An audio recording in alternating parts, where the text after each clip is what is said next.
Hi good morning. അപ്പോൾ നമ്മുടെ video ഇന്ന് കുറച്ച് ലേറ്റാണ് കേട്ടോ. എന്താണെന്ന് വെച്ചാൽ ഞാൻ കുറച്ച് വയ്യാതെയൊക്കെ ഇരിക്കുകയായിരുന്നു. അതുകൊണ്ട് എന്താ ചെയ്യണം എന്നൊന്നും ഇന്നലെ പ്ലാൻ ചെയ്തിട്ടുണ്ടായില്ല. ഇന്ന് രാവിലെയാണ് പെട്ടെന്ന് പ്ലാൻ വന്നത്. ഒരു മാങ്ങ ചമ്മന്തി അരച്ചാലോ. എന്താണെങ്കിലും രാവിലെ കഞ്ഞിയാണ് കുടിക്കുന്നത്. അപ്പോൾ കഞ്ഞിയുടെ കൂടെ ചമ്മന്തി അരയ്ക്കാൻ തീരുമാനിച്ചു. അപ്പോൾ ആ ചമ്മന്തിയുടെ റെസിപ്പി നിങ്ങൾക്കും കൂടി ഷെയർ ചെയ്ത് തരാമല്ലോ എന്ന് വിചാരിച്ചു. അപ്പോൾ നമുക്ക് നമ്മുടെ നാടൻ മാങ്ങ ചമ്മന്തി എങ്ങനെയാണ് തയ്യാറാക്കുന്നതെന്ന് നോക്കാം. അപ്പോൾ നമുക്ക് നമ്മുടെ ഇൻഗ്രീഡിയൻസ് നോക്കാം. നമ്മളിപ്പോൾ ഒരു മാങ്ങ എടുത്തിട്ടുണ്ട് കേട്ടോ. നല്ല പുളിയുള്ള മാങ്ങയാണിത്. അതുകൊണ്ട് ഒരു മാങ്ങ മതി. അതിലേക്കായിട്ട് 3 പച്ചമുളക് എടുത്തിട്ടുണ്ട്, 2 ഉള്ളി എടുത്തിട്ടുണ്ട്, ഒരു പീസ് ഇഞ്ചി എടുത്തിട്ടുണ്ട്, ഒരു തണ്ട് കറിവേപ്പില എടുത്തിട്ടുണ്ട്. പിന്നെ മാങ്ങയുടെ പുളി അനുസരിച്ച് വേണം നമ്മൾ തേങ്ങ എടുക്കാനായിട്ട്. ഞാനിപ്പോൾ ഒരു 1/4 കപ്പ് തേങ്ങ ചിരവിയത് എടുത്തിട്ടുണ്ട്. വേണമെന്നുണ്ടെങ്കിൽ നമുക്ക് മാങ്ങ അരച്ച് കഴിയുമ്പോൾ കൂടുതൽ പുളിയാണെന്നുണ്ടെങ്കിൽ ചേർത്ത് കൊടുക്കാം കേട്ടോ തേങ്ങ. അതെങ്ങനെയാണെന്ന് വെച്ചാൽ നമ്മൾ എടുക്കുന്ന മാങ്ങയുടെ പുളി അനുസരിച്ച് തേങ്ങ ചേർത്തില്ലെങ്കിൽ ചമ്മന്തിയുടെ പുളി കൂടുതലായിട്ട് നിൽക്കും. അപ്പോൾ നിങ്ങൾക്ക് നല്ല പുളിയുള്ള ചമ്മന്തി ഇഷ്ടമാണെന്നുണ്ടെങ്കിൽ കുഴപ്പമില്ല. ഞാനൊക്കെ ഒരു മീഡിയം പുളിയുള്ള ചമ്മന്തി ഇഷ്ടപ്പെടുന്ന ആളുകളാണ്. അതുകൊണ്ട് ഇത്തിരി തേങ്ങ കൂടുതൽ ചേർത്തിട്ടാണ് അരയ്ക്കുക. അപ്പോൾ ആദ്യം നമുക്ക് ഈ മാങ്ങയൊന്ന് തൊലിയൊക്കെ കളഞ്ഞ് കട്ട് ചെയ്തെടുക്കാം. അതിനുശേഷം നമുക്ക് ചമ്മന്തി അരയ്ക്കാം. അപ്പോൾ നമുക്ക് ചമ്മന്തി അരയ്ക്കാനായിട്ട് എന്താ നമ്മൾ മാങ്ങ ഇതുപോലെ വലിയ പീസുകളായിട്ട് കട്ട് ചെയ്തെടുത്തിട്ടുണ്ട്. ഭയങ്കര വലിയ പീസുകളല്ല, ഒരു മീഡിയം വലിപ്പമുള്ള പീസുകളായിട്ട് കട്ട് ചെയ്തെടുത്തിട്ടുണ്ട്. ഇത് നമുക്ക് മിക്സിയുടെ ജാറിലേക്ക് ഇട്ട് കൊടുക്കാം. കല്ലിൽ അരയ്ക്കുകയാണെങ്കിൽ വളരെ ടേസ്റ്റാണ്. പക്ഷേ ഇന്നത്തെ സാഹചര്യത്തിൽ കല്ലിൽ അരയ്ക്കാൻ പറ്റാത്തതുകൊണ്ടാണ് ഞാൻ മിക്സിയുടെ ജാറിലേക്ക് ഇട്ട് കൊടുക്കുന്നത്. അതിലേക്ക് നമ്മൾ എടുത്തു വെച്ചിരിക്കുന്ന ഒരു പീസ് ഇഞ്ചി, 2 ഉള്ളി, ഉള്ളിക്ക് ഓരോ സവോള ചേർക്കരുത് കേട്ടോ, പെർഫെക്റ്റ് ആവില്ല. പിന്നെ നമ്മുടെ പച്ചമുളക് നമ്മുടെ എരിവനുസരിച്ച് ചേർക്കാം.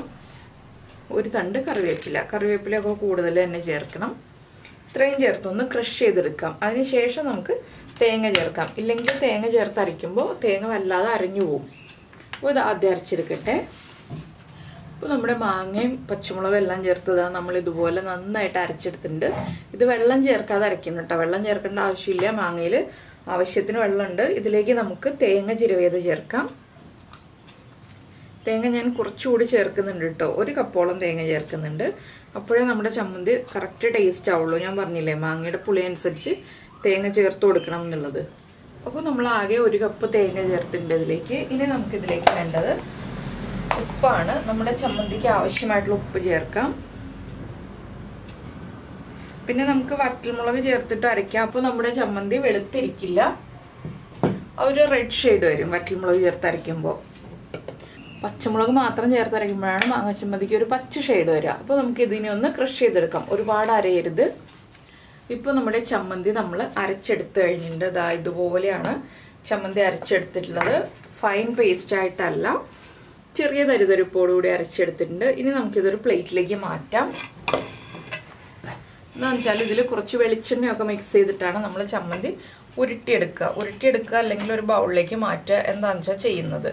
അതിന് വേണ്ടിയിട്ടാണ് ഞാനൊരു വലിയ പ്ലേറ്റിലേക്ക് മാറ്റുന്നത്.